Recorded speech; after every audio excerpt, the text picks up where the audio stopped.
Hi, welcome to URBANesque Living, and today I'm going to help answer that question that a lot of you have about those finds at the farmer's market. You have an abundance of peppers, and what are you going to do with all of these peppers? I've given peppers away to friends, I've given peppers away to family, I've been snacking on peppers, so I decided I'll just pickle some peppers, and that will help me to have some peppers down the line. So one of the first things we're going to do in order to pickle these peppers is we're going to make a brine. And a brine is basically a solution that's going to help preserve the peppers. And because we like to do things natural around here, we're going to be using apple cider vinegar. That's our first ingredient. And we're going to add this to a non-reactive pot. And this is cast iron.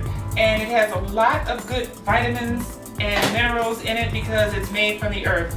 So we're going to add that.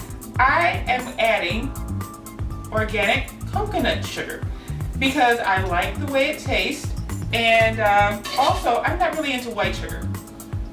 And brown sugar actually is not anything different than white sugar. It's white sugar with molasses. So I'm putting this in the pot. Now, salt is a preservative, so we're going to add some salt to this as well. Not a lot, but just enough so that it helps to preserve our products. Turmeric is a wonderful spice, great flavor, so my pickled peppers are getting turmeric. And these particular peppers taste wonderful with mustard. So rather than having to always dip them in mustard, I want to give them a mustard flavor. So I'm going to actually put mustard, powdered mustard, in our brine.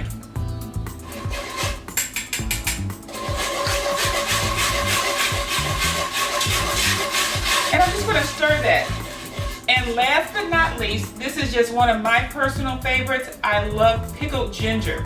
And because these peppers are a little bit on the sweet side, I want to add a little bit of an interest and, add a little bit more of a flavor profile to these peppers. So I'm going to add some ginger, and this is fresh ginger root in slices.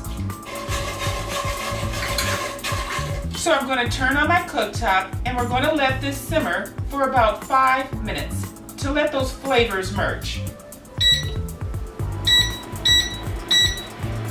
And you can simmer this on a low temperature. I like to start my induction cooktop high, and because it cooks so quickly, I start it high, and then as I see it warming up, I turn it down. And the reason why we're only letting this go for 5 minutes is because induction cooktops cook very quickly. On a regular cooktop, it would take almost 5 minutes for this to heat up, but on an induction cooktop, this heats up almost immediately. Remember to stir that so you can get all of the flavors in.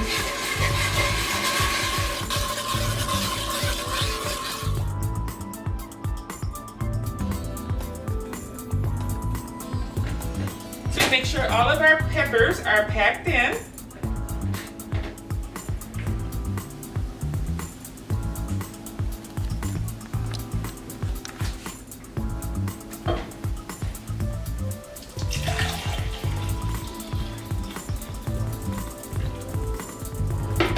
Okay, so this is our brine, and this is a little bit dark. If you want it clearer, you can make this with the clear white vinegar. You can use white sugar, and you can use a little bit less spice.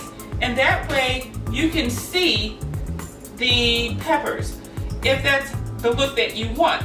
I'm going for a flavor profile, not so much a look profile. So it is going to be a little bit dark, but it is going to have a lot of flavor. And that's basically what I'm going for. That's your decision. If you want it a little bit lighter, then by all means use white sugar and white vinegar. And that way you can see the color coming through. So right now what I'm going to do is fill the containers with our brine.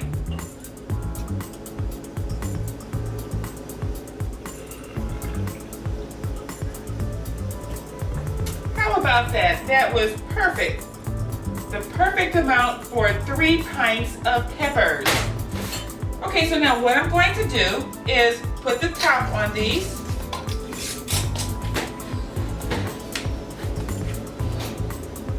And we're going to let this sit at least for a week, and then we're going to give them a try.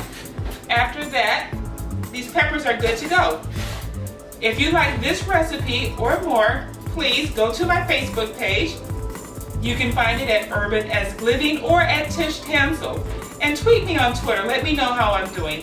Thank you for joining me on URBANesque Living. Have a good day.